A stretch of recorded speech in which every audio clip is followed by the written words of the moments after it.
You are listening to Small Business Straight Talk with your host, Amber De La Garza.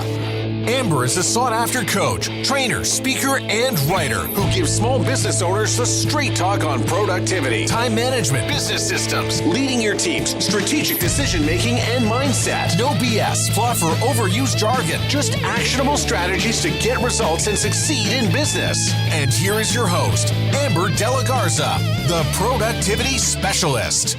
Welcome, and thank you for listening to the Small Business Straight Talk podcast. Today is episode 326, Small Tech Upgrades to Maximize Your Efficiency. If you're a small business owner who wants to learn effective business strategies, improve time management, and elevate productivity to maximize profits, reduce stress, and make time for what matters most, then you're in the right place, and I'm so glad you've joined me. Today, we're going to dive into simple upgrades you can make to your tech you already use in your business, or should be, so that you and your business can be more efficient. Before we get to my list of simple tech upgrades to increase your efficiency, I want to invite you to take my next level business owner quiz. Head on over to amberdelagarza.com/quiz to take this quick 3-minute quiz to find out what's most holding you back in growing your business, and then get a personalized playlist of Small Business Straight Talk with specific episodes that address those challenges. What could be more productive than 3 minutes to get resources that address your specific challenges where you're at in your business right now? Head on over to amberdelagarza.com/quiz or tap the show notes wherever you're listening to this episode of Small Business Straight Talk. And now, let's get to the straight talk.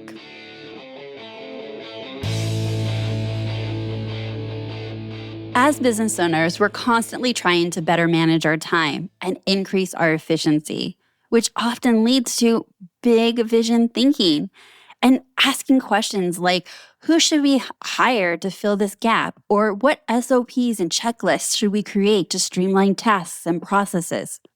These are all important, right? Of course they are. But sometimes we could be thinking overcomplicated and miss the simple that is right in front of us. Simple does not mean you can't get big results. And today we're going to be talking about just that. Making simple upgrades to tech that will result in maximizing efficiency. I'm going to share with you a list of simple upgrades you can make to the tech you already use in your business, or should be. Upgrades that you may be overlooking, but can really help you and your business be more efficient. Number 1, if you are not using a scheduling app for people to make appointments with you, run and find yourself a great scheduling app. This is a game changer. This saves so much time of manually going back and forth and when are you available and all of the email communication just to get a phone call or a meeting on the calendar. Scheduling apps can be integrated into your onboarding system, your consultations. They can be sent out to colleagues or people you just want to have a coffee meeting with and to network with. There are so many ways to use a scheduling link app so that people can get time on your calendar. And also by using a scheduling link app, you're able to have better control of your calendar. I personally use Schedule Once, but there are many other great scheduling apps out there like Calendly and Acuity, to name a few. Number 2, upgrade your task and project management system. Now, I have got many episodes that talk about that shiny object syndrome and not wanting to jump from app to app or program to program because perhaps you haven't given it the opportunity that it needs to learn what the program you already have does and how it can help your business before you leave and then you burn time, energy, and resources learning a new app. However, there are some project management systems that you and your business may have outgrown.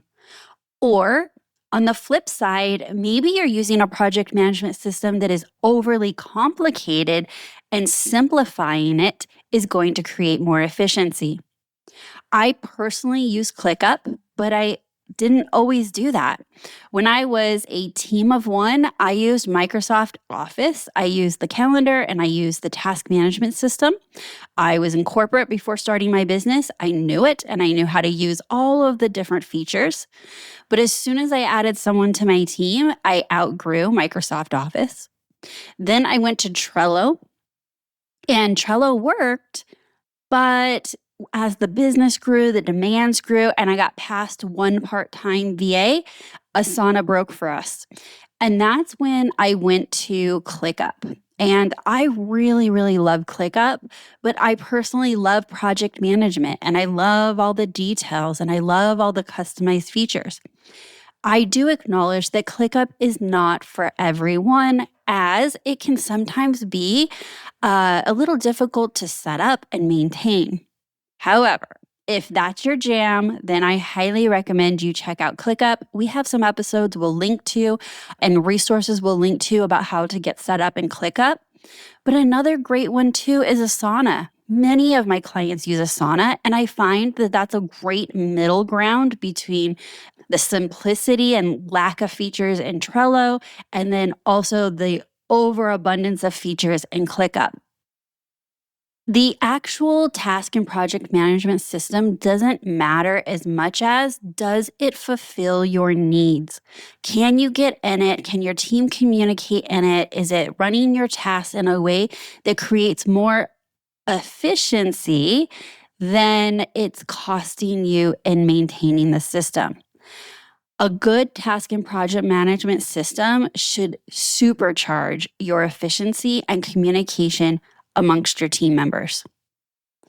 Number 3, 2 monitors, or maybe even just one giant monitor. I have been toying with the idea of going with one giant monitor, but I've had 2 monitors forever.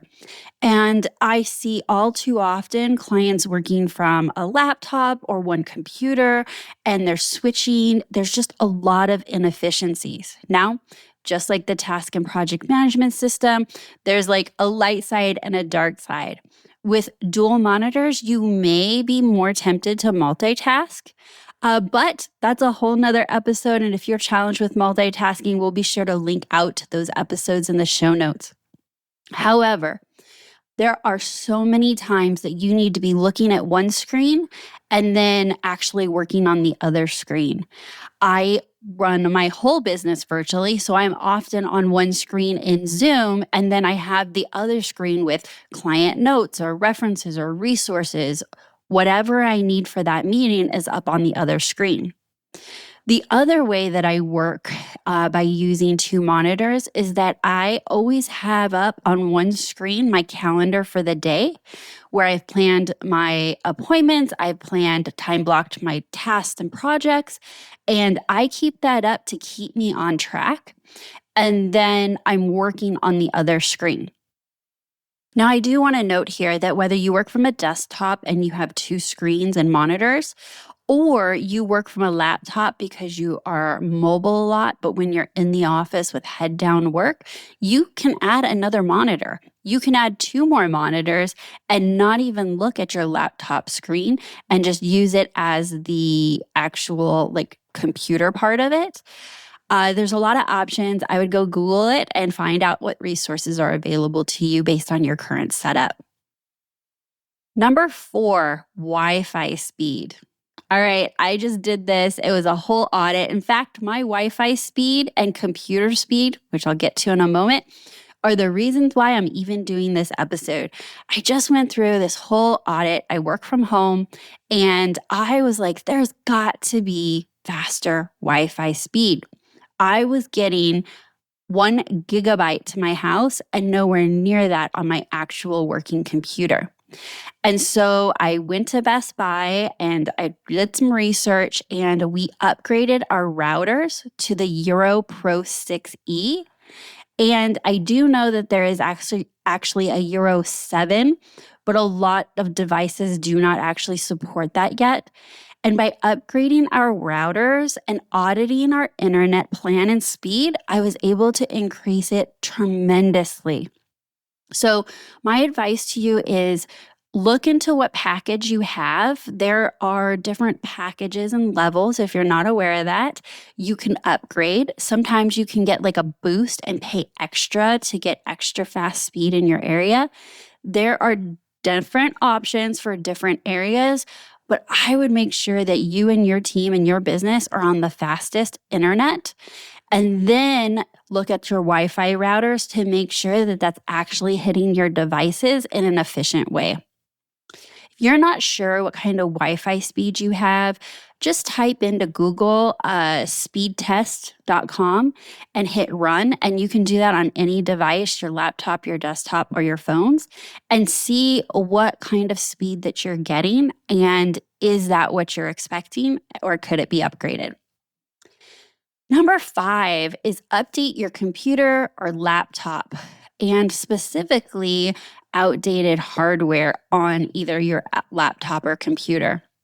Now, I have upgraded computers by you use them, you get rid of them, and you upgrade and you get another one. That is definitely an option. If you are having issues like I was having with things, my computer was freezing, it was taking forever to turn on, it was a little unpredictable. So I went and looked into it. I have a membership, which I highly recommend. It's called My Best Buy Total. You get it from Best Buy. And I took my computer in and I had them look at it and tell me what was wrong with it, what's out of date, and how can I make it better. Now, I was also looking at brand new computers, which were between $2,500 and $3,000 to replace what I already had and then do the upgrade. So to get something comparable but newer was about that much. So when I went to Best Buy Total, I asked them, like, how can I increase the speed, fix some things, and how much would that cost? They literally replaced and upgraded my RAM and replaced my hard drive. Because I was a Best Buy Total member, it didn't cost me anything for the evaluation and the install. And I was in and out with $150, and it doesn't even feel like I have the same computer. Not only that, I didn't need to worry about reinstalling any of the apps or programs. I didn't need to set anything up like you would in a new computer. They had it for 2 days. I did it over a weekend. And by Monday morning, I came back to a quicker, faster, newer computer for $150. So don't keep pushing that down the road of, when I don't really want to invest in that, it's going to be too much. I'm not sure what kind of computer to get. It becomes quite a project or chore. I would say if you have a Best Buy near you, become a Best Buy Total member. There's lots of other benefits, and get your computers checked out. Number 6, software programs and apps. I want to know, are you staying up to date with the newest versions of software programs and apps you use? Mostly and specifically industry apps that you're using, or programs or software. If you're on the newest version, have you taken the time to learn the newest features? I alluded to this earlier about the task and project management. I find that once you're into a program, you get these email updates, you get notifications. However you find out about them, they get ignored, and you stop learning the program that you're working out of every single day. And the way these software programs and apps work is that they're always trying to get better and add more features. And most often, it's around productivity and efficiency. So don't keep ignoring those, learn them, and see how you can be doing the same work you're already doing better. Number 7, your phone. I know for me, I use my phone a lot in my business. I'm sure you do too. And if your phone is slow or freezing, or you're having software glitches, or you keep hitting delayed on the software updates, or better yet, this has happened to me a couple of times, I do the software update and then there becomes some issues and I just kind of ignore them, hoping they'll go away. I'm here to tell you that It is worth figuring it out and making sure that you have a running phone that is not slow, that is dependable, that your battery is not dying quickly because you have, older software or apps running in the background draining your battery. Take the few minutes to really look into this. And maybe it is a couple hours, but our phones and our computers are two of the technology devices that we use the most. And when we make an investment on improving that, you get it. You get that return on investment because you're using that device so frequently. And so often we can normalize. We normalize slow internet, or we normalize the computer taking a long time to start up, or we normalize our phones glitching out and the battery dying. And I'm here to say that that is affecting not just your mindset because it's frustrating, but it's affecting your efficiency and how you can show up in your business. And then lastly, number 8 is AI. AI is all the rage. Everyone is talking about it. I have spent a little bit of time learning about it myself. And there are definite ways to create efficiency in your work. And we have played with helping write outlines and, draft up writing content or creating images, and you can edit images with AI. Man, that is just a tip of the iceberg of what I have seen out there being used with AI. But I will caution you with this one, and this is why it's coming in at number 8. And I thought that I would be remiss if I did not bring up AI and talking about simple tech upgrades to use. But I would tell you to use it with caution.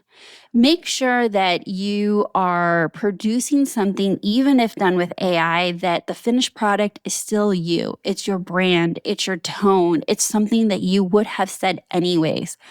So I don't see an issue using AI to help maybe come up with ideas or fine tune something. But let's just make sure that you are not offloading work that really probably should be coming from your own brand voice or your own personal voice. My executive assistant, Lacey, loves AI. She says she uses it all the time. She uses it to help her organize her tasks and her schedule. She says she uses it to draft up like professional emails when there's issues that are being handled in the business. And for her, it's just a jumping off point, right? And so she's using AI to give her a template to jump off, and then she customizes it. And even with that, it's creating a better product, creating efficiency because she's not starting from scratch. Let's do a little wrap up. Simple tech upgrades to maximize your efficiency. Number 1, scheduling apps. Number 2, to upgrade your task and project management system. Number 3 is to use 2 monitors or a giant monitor, or for those of you that have 2, maybe you need 3. I'm not sure.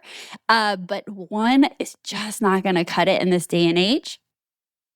Number 4 was to take an audit and look at what it's going to take to upgrade your Wi-Fi speed, whether that is the Wi-Fi/internet speed, so the internet that's coming into your office building or your home, and then what's actually showing up on the devices, and ensuring that you have the right routers or whatever hardware that you need to ensure you get the highest speeds. Number 5 is to be ensuring that you're using a computer, a laptop that has current hardware, that there are no issues with it, there's no viruses, that you're running the most efficient you can with the tech that you've already invested in, or to determine if you need to invest in new tech, such as new computers and laptops.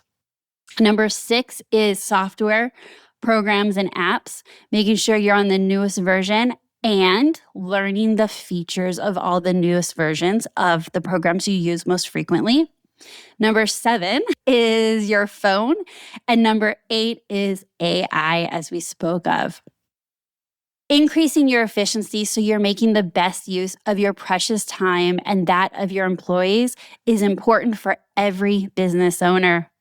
Increasing your efficiency does not always have to be some giant overhaul project or a new hire. It can be something as simple as upgrading tech that you use in your business every day. Reclaiming just 10 minutes a day because you no longer are using outdated tech can add up to a lot more time to focus on your high-value activities, being your most productive self that will help you and your team achieve your business goals.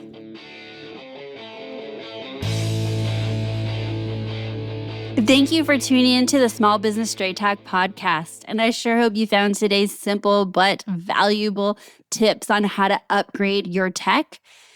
However, you just spent about 25-30 minutes with me learning simple ways to upgrade your tech, and I need to be straight with you. No change, no change. Without taking action, nothing will change for you or your business.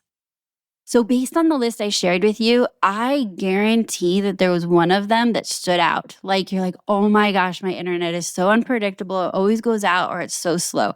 Or I feel like I want to throw my phone across the office because it's always turning off and the battery is dead.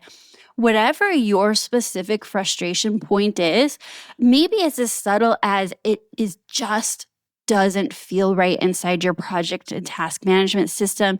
And so you resist it and you're not in there consistently because it feels overwhelming or it lacks the features you need. Where is that point? I shared 8 different areas in which you can implement tech upgrades. Choose one. That's it. Choose one. And once you've gotten that to the finish line, maybe come back and choose another. I want you to take action. So based on my list that I shared with you today, I want you to take a moment and decide which of the 8 ideas that I shared are you going to take action on today, this week, right now. Get it on your task list. Schedule time to look into what it's going to take to make those upgrades. And before we close out, I just want to remind you that you could work with me one-on-one in my peak performance coaching program. If you're looking for a business coach that can help you with time management, efficiency, productivity, business systems, leading your team, mindset, then we should talk. To learn more and schedule a discovery call, head on over to amberdelagarza.com/coaching. And if this is your first time here, I want to welcome you. Thank you so much for tuning in. Be sure you hit subscribe so you don't miss another episode. And for those of you that have been around for a while, if you'd be so kind to take a few minutes and leave us a review wherever you're listening to this episode of Small Business Straight Talk. So that's my straight talk for today. Until next time, have a productive week.